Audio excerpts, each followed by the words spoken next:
शुभ वंदन बच्चों। आज हम मानवीय करुणा की दिव्य चमक पाठ का अध्ययन करेंगे। यह पाठ सर्वेश्वर दयाल सक्सेना जी ने लिखा है। इनका जन्म सन 1927 में बस्ती उत्तर प्रदेश में हुआ। उनकी उच्च शिक्षा इलाहाबाद विश्वविद्यालय से हुई।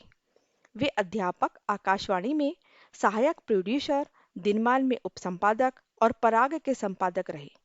सन 1983 में उनका आकस्मिक निधन हो गया। सर्वेश्वर जी की पहचान मध्य वर्गीय आकांक्षाओं के लेखक के रूप में की जाती है। मध्य वर्गीय जीवन की महत्वाकांक्षाओं, सपनों, संघर्ष, शोषण, हताशा और कुंठा का चित्रण उनके साहित्य में मिलता है। इस पाठ में संस्मरण स्मृतियों से बनता है और स्मृतियां की विश्वसनीयता उसे महत्वपूर्ण बनाती है। फादर कामिल बुल्की पर लिखा गया यह सर्वेश्वर का संस्मरण इस कसौटी पर खरा उतरता है। अपने को भारतीय कहने वाले फादर बुल्के जन्मे तो बेल्जियम। बेल्जियम कहाँ है? यूरोप में।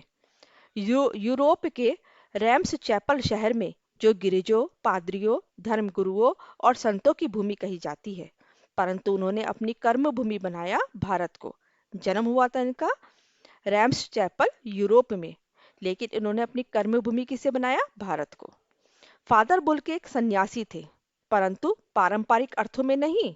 जैसे आम सन्यासी होते हैं ऐसे नहीं थे। सर्वेश्वर का फादर बुल्के से अतरंग संबंध था। अतरंग संबंध मतलब उनके बहुत अच्छे मित्र थे, जिसकी झलक हमें इस संस्मरण में मिलती है।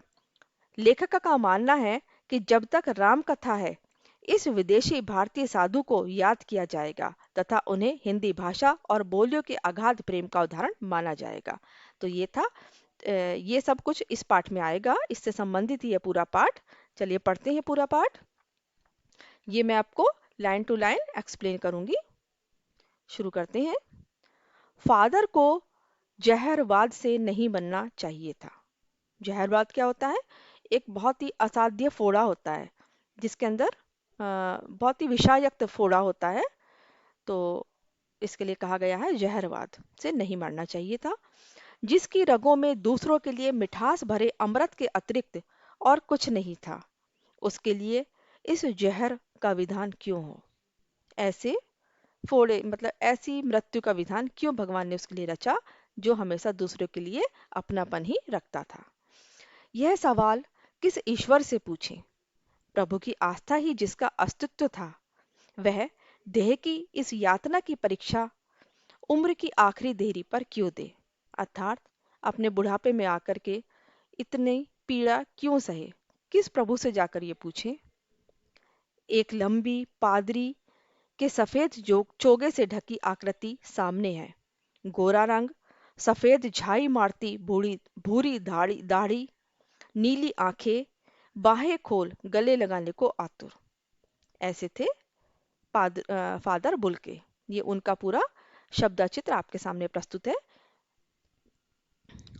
इतनी ममता, इतना अपनत्व इस साधु में अपने हर एक प्रियजन के लिए उमड़ता रहता था। मैं 35 साल से इसका साक्षी था। कौन? सर्वेश्वर जी। इनके जो इस पाठ के लेखक हैं, वो कह रहे हैं कि मैं 35 साल से, कितने साल से? 35 साल से इसका साक्षी था। तब भी जब वह इलाहाबाद में थे और तब भी जब वह दिल्ली आते थे।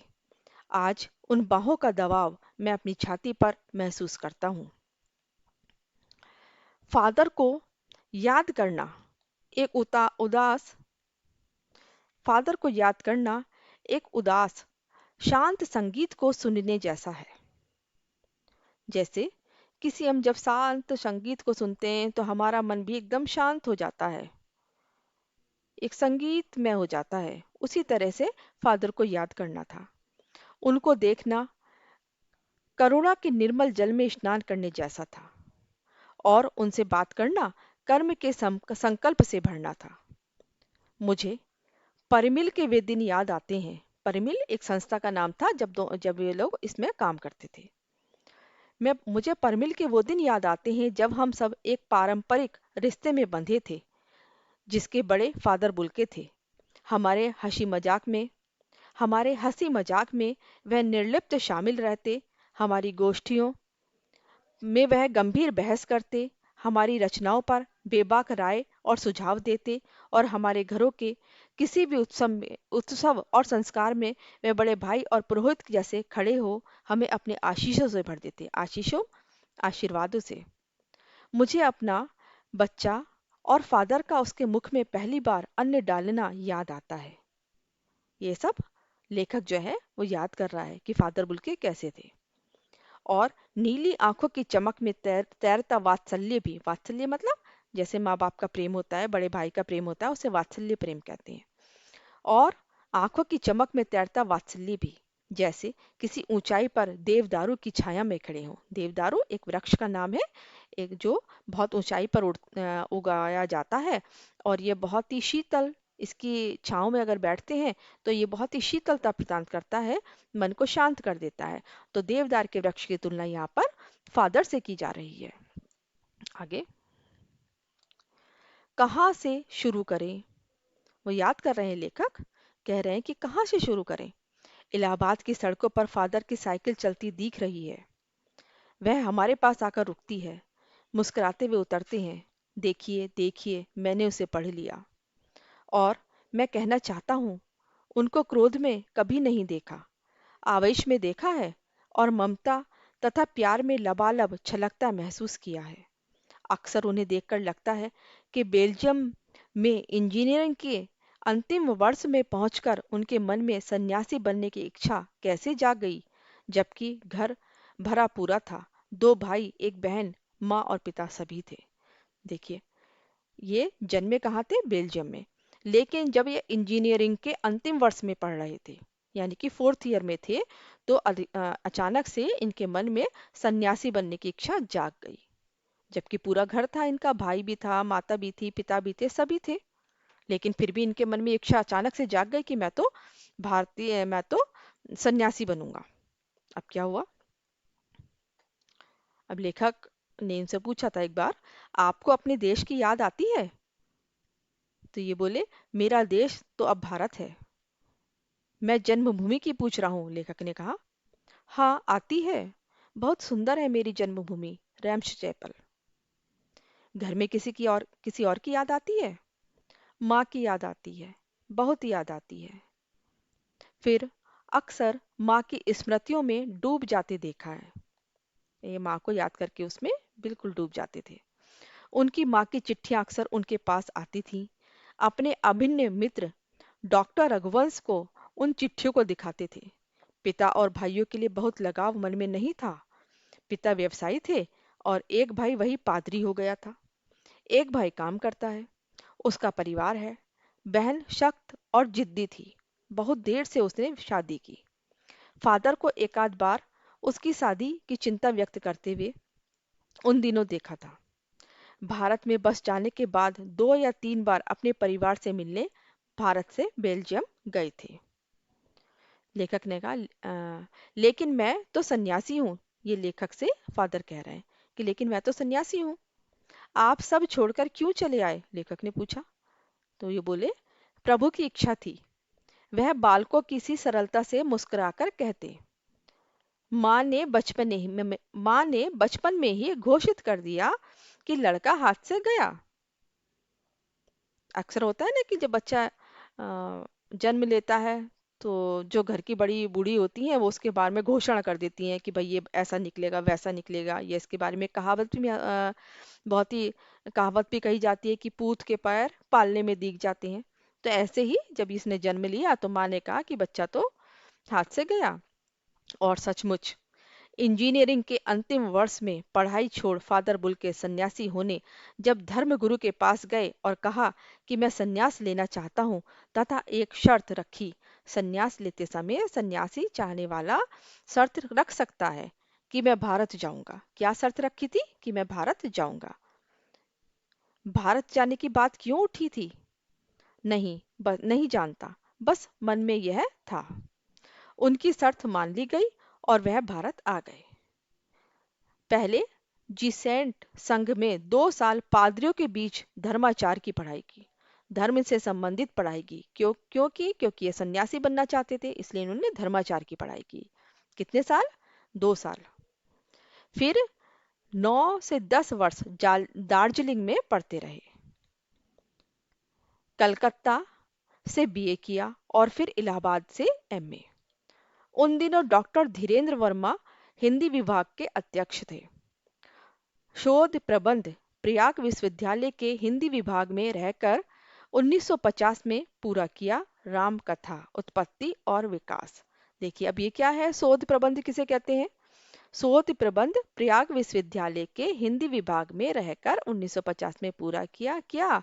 राम कथा उत्पत्ति और विकास। शोध प्रबंध कहते हैं बेटा पीएचडी।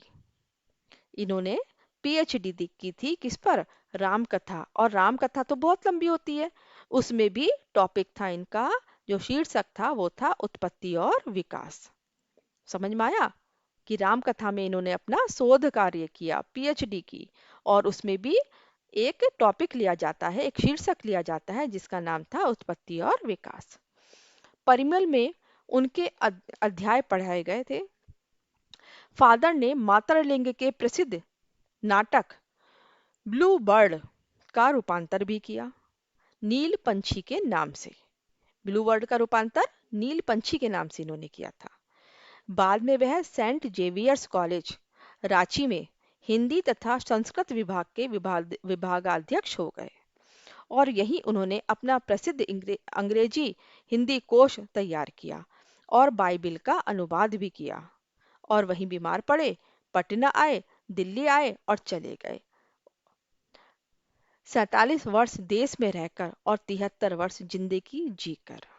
तो देखिए इन्होंने क्या क्या किया था, काफी कुछ इन्होंने किया था हिंदी के लिए और अपने देश में आकर। फादर बुल्के संकल्प के सन्यासी थे। इन्होंने संकल्प ले लिया था सन्यासी रहने का। पारंपरिक रूप से नहीं होते। पारंपरिक रूप से कैसे होते हैं? साधु बन गए, गेरुए वस्त्र पहन लिए और सिर पे माथे पे भभूत लगा ली, हाथ में कमंडल ले लिया और एक झोली टांग ली, तो कुछ ऐसे होते हैं पारंपरिक रूप के साधु। लेकिन ये क्या थे? ये थे मन से साधु बने हुए थे, अपने कर्मों से साधु बने हुए थे, संकल्प के साधु थे। तो फादर बुल के संकल्प के सन्यासी थे। कभी कभी लगता है वह मन के सन्यासी नहीं थे। कभी कभी लगता है कि मन से सन्यासी नहीं थे वे, बल्कि कैसे थे? कर्म से सन्यासी थे। रिश्ता बनाते थे तो तोड़ते नहीं थे। 10 साल बाद मिलने के बाद भी उनकी गंध महसूस होती थी। वह जब भी दिल्ली आते जरूर मिलते, खोज कर, समय निकाल कर, गर्मी सर्दी बरसात झेल कर मिलते, चाहे 2 मिनट के लिए ही सही। यह कौन सन्यासी करता है? देखिए सन्यासी लोग तो इन मोह माया से दूर होते हैं ना, तो उन्हें कोई फर्क ही नहीं पड़ता कोई मिले ना मिले। तो लेकिन ये सबसे मिलते थे। उनकी चिंता हिंदी को राष्ट्रीय भाषा के रूप में देखने की भी थी। हर मंच से हर मंच से इसकी अ, हर मंच से सॉरी थोड़ा सा गड़बड़ हो रहा है।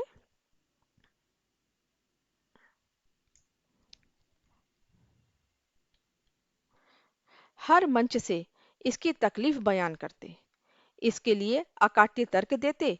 अकाट्य तर्क मतलब जिसकी कोई काट ही नहीं हो सकती, ऐसे अकाट्य तर्क देते थे। बस इसी एक सवाल पर उन्हें झुंझलाते देखा है और हिंदी वालों द्वारा ही हिंदी की उपेक्षा पर दुख करते उन्हें पाया है। क्या होता था कि हिंदुस्तान में रहते हैं लोग बाग और फिर हिंदी की उपेक्षा करते थे, तो इस बात पर उन्हें झुंझलाते हुए देखा था। घर परिवार के बारे में, निजी दुख तकलीफों के बारे में पूछना उनका स्वभाव था और बड़े से बड़े दुख में उनके मुख से सांत्वना के जादू भरे 2 शब्द सुनना एक ऐसी रोशनी से भर देता था जो किसी गहरी तपस्या से जन्मती है। क्या थी वो? हर मौत दिखाती है जीवन की नई राह। देखिए कितनी गहरी बात कही है उन्होंने। हर मौत दिखाती है जीवन की नई राह। जब तक मृत्यु नहीं होगी तब तक नया जीवन कैसे होगा? इसलिए इस तरह के कुछ सांत्वना भरे शब्द, शांति भरे शब्द ये लोगों से कहते थे, जो लोगों के अंदर जो बहुत ही परेशान रहते थे लोग, उनके मन को भी वो शांत कर देते थे। इनके शब्द ऐसे होते थे। मुझे अपनी पत्नी और पुत्र की मृत्यु याद आ रही है। किसे? लेखक को। उन्हें अपने पत्नी और जब उनके पुत्र की मृत्यु याद आ रही है, जब उनकी मृत्यु हो गई थी, और फादर के शब्दों से झरती विरल शांति भी। तो क्या हुआ था कि उन फादर ने आकर के उस दुख भरे समय में कुछ ऐसे शब्द कहे थे जिससे लेखक का मन एकदम शांत हो गया था। आज वह नहीं है। कौन नहीं है? फादर बुल्के दिल्ली में बीमार रहे और पता नहीं चला। बाहें खोलकर इस बार उन्होंने गले नहीं लगाया। जब देखा तो वे बाहें दोनों हाथों की सूजी उंगलियों को उलझाए ताबूत में जिस्म पर पड़ी थी। जो शांति बरसती थी वह चेहरे पर स्थिर थी। तरलता जम गई थी। वह 18 अगस्त 1982 की सुबह 10 बजे का समय था। दिल्ली के कश्मीरी गेट के निकलसन कब्रगाह में उनका ताबूत एक छोटी सी नीली गाड़ी से उतारा गया। कुछ पादरी, रघुवंश जी का बेटा और उनके परिजन राजेश्वर सिंह उसे उतार रहे थे। फिर उसे उठाकर एक लंबी संकरी उदास पेड़ों की घनी छांव वाली सड़क से कब्रगाह के आखिरी छोर तक ले जाया गया, जहां धरती की गोद में सुलाने के लिए कब्र अवाक मुंह खोले लेटी थी। ऊपर करील की घनी छाह थी, और करील एक वृक्ष का नाम है जिसपे कांटेदार वृक्ष होता है, ये उसकी छांव को कह रहे हैं। करील की घनी छांव थी, और चारों ओर कब्रें और तेज धूप के व्रत। मतलब बहुत तेज धूप हो रही थी, और कब्रगाह जहाँ पर इनकी कब्रगाह थी, शमशान में चारों तरफ कब्रें ही कब्रें थी और बहुत तेज धूप हो रही थी। जैनेन्द्र, विजेंद्र, स्नातक अजीत कुमार, डॉक्टर निर्मला और मसीही समुदाय के लोग, पादरीगण उनके बीच में गैरिक वसन पहने, इलाहाबाद के प्रसिद्ध विज्ञान शिक्षक डॉक्टर सत्यप्रकाश और डॉक्टर रघुवंश जी, जो अकेले उसे संकरी सड़क की ठंडी उदासी में बहुत पहले ही खामोश दुख को किन्हीं अपरिचित आहटों से दबाए हुए थे, सिमट आए थे कब्र के चारों तरफ। कब्र के चारों तरफ वो सिमट आए थे। फादर की देह पहले कब्र के ऊपर लिटाई गई। मसीही विधि से अंतिम संस्कार हुआ। कौन सी विधि से? मसीही विधि से, सांची के फादर पास्कल तोयना के द्वारा। उन्होंने हिंदी में मसीही विधि से प्रार्थना की। फिर सेंट जेवियर्स के रेक्टर फादर पास्कल ने उनके जीवन और कर्म पर श्रद्धांजलि अर्पित करते हुए कहा, फादर बुल्के धरती में जा रहे हैं। इस धरती में ऐसे रत्न और पैदा हों। डॉक्टर सत्यप्रकाश ने भी अपनी श्रद्धांजलि में उनके अनुकरणीय जीवन को नमन किया। फिर देह कब्र में उतार दी गई। मैं नहीं जानता इस सन्यासी ने कभी सोचा था कि नहीं, कि इसकी मृत्यु पर कोई रोएगा, लेकिन उस क्षण रोने वालों की कमी नहीं थी। नम आंखों को गिनना, नम आंखों को गिनना स्याही फैलाना है। अर्थात अगर उनकी मृत्यु पर रोने वालों की संख्या इतनी ज्यादा थी कि अगर हम उन्हें लिखने बैठे तो ये व्यर्थ, स्याही व्यर्थ करने जैसा है। इस तरह हमारे बीच से वह चला गया जो हम में से सबसे अधिक छायादार, फल फूल गंध से भरा और सबसे अलग, सबका होकर सबसे ऊंचाई पर मानवीय करुणा की दिव्य चमक में लहलहाता खड़ा था, जिसकी स्मृति हम सबके मन में, जो उनके निकट थे, किसी यज्ञ की पवित्र आग की आँच की तरह आजीवन बनी रहेगी। मैं उस पवित्र ज्योति की याद में श्रद्धानत हूँ। तो ये था हमारा आज का पाठ। आपको समझ आ गया होगा। इस पाठ की समरी में मैं आपको पढ़ाऊंगी। अगर आप पूरा पाठ नहीं पढ़ना चाहते हैं तो मैं इसकी समरी अगली वीडियो में आपको बताऊंगी। आपको अगर ये मेरा पाठ समझ आ गया हो और ये वीडियो अच्छा लगा हो तो प्लीज़ सब्सक्राइब कीजिए, लाइक कीजिए। अगर आपको कुछ इसमें समझ नहीं आया हो या कुछ कमेंट करना चाहते हैं तो आप डिसलाइक करके अपने कमेंट बॉक्स द्वारा मुझे बता सकते हैं ना। तो ठीक है, नमस्कार। खुश रहिए, स्वस्थ रहिए।